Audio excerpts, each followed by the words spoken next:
আচ্ছা। আর তোর কোনো ছুটি নাই গা, আজকে তুই সারাদিন কাজ করবি, তোর ছুটি হইব সন্ধ্যায়। থাক, আমি একটু ব্যাংকে যাবো, আসতেছি, টাকা উঠান লাগবো।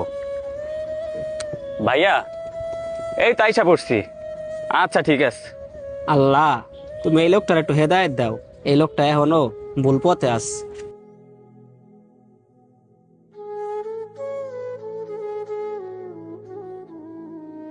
আরে না, আজকে কিসের ভাবি রে গিফট দিমু, আজকে ছেলের বার্থডে।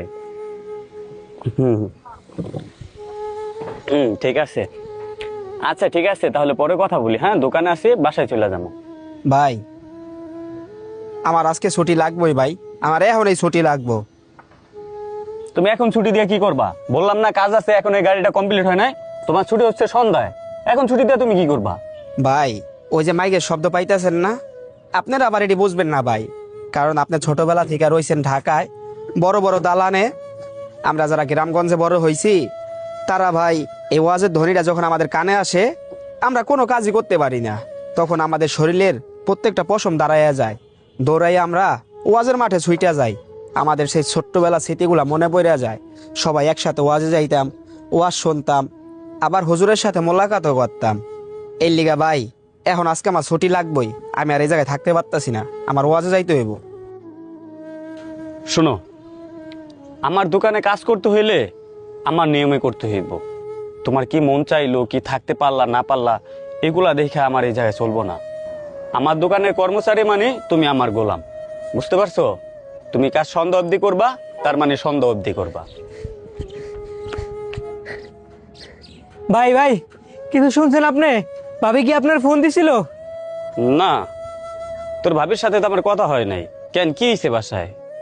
ভাই, বাইসটা তো অনেক বড় সমস্যা হয়ে গেছে ভাই।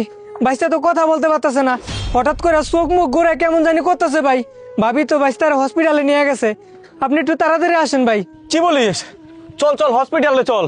তুই বড় ডাক্তার দেখা, বড় হসপিটালে নে, যত টাকা পয়সা লাগে আমি দেবো, তাড়াতাড়ি চল। ভাই, হতাশ হইেন না, উপরে তো একজন আছে, সে সব ঠিক করে দিবে ভাই। আর ভাই, এগুলা সব আপনার কর্মের ফল। দেখেন আজকে এলাকায় কত বড় একটা ওয়াজ মাহফিল, ওই জায়গাতে অনেক ওলামায়ে কেরাম আসবে, তারা আল্লাহ রাসূলের কথা বলবে। আর আপনি এই দিন কি করতেছেন? ওই ওয়াজের প্যান্ডেলের পাশেই বক্স আনতাছেন, ওইখানে আইনা গান বাজনা করবেন, মানুষজন দাওয়াত দিয়ে খাওয়াইবেন, পাশে আরেকটা ওয়াজ মাহফিল হইতেছে, ওইদিকে কোনো মনোযোগই দিলেন না। শুনেন ভাই, আল্লাহ তাআলা ছাড় দেন, কিন্তু মানুষকে ছেড়ে দেন না। হায় রে বোকা মানুষ, আপনি কি চিন্তা ভাবনা করতেছেন? আপনার ছেলের 1 বছর পূর্ণ হয়েছে দেখা আপনি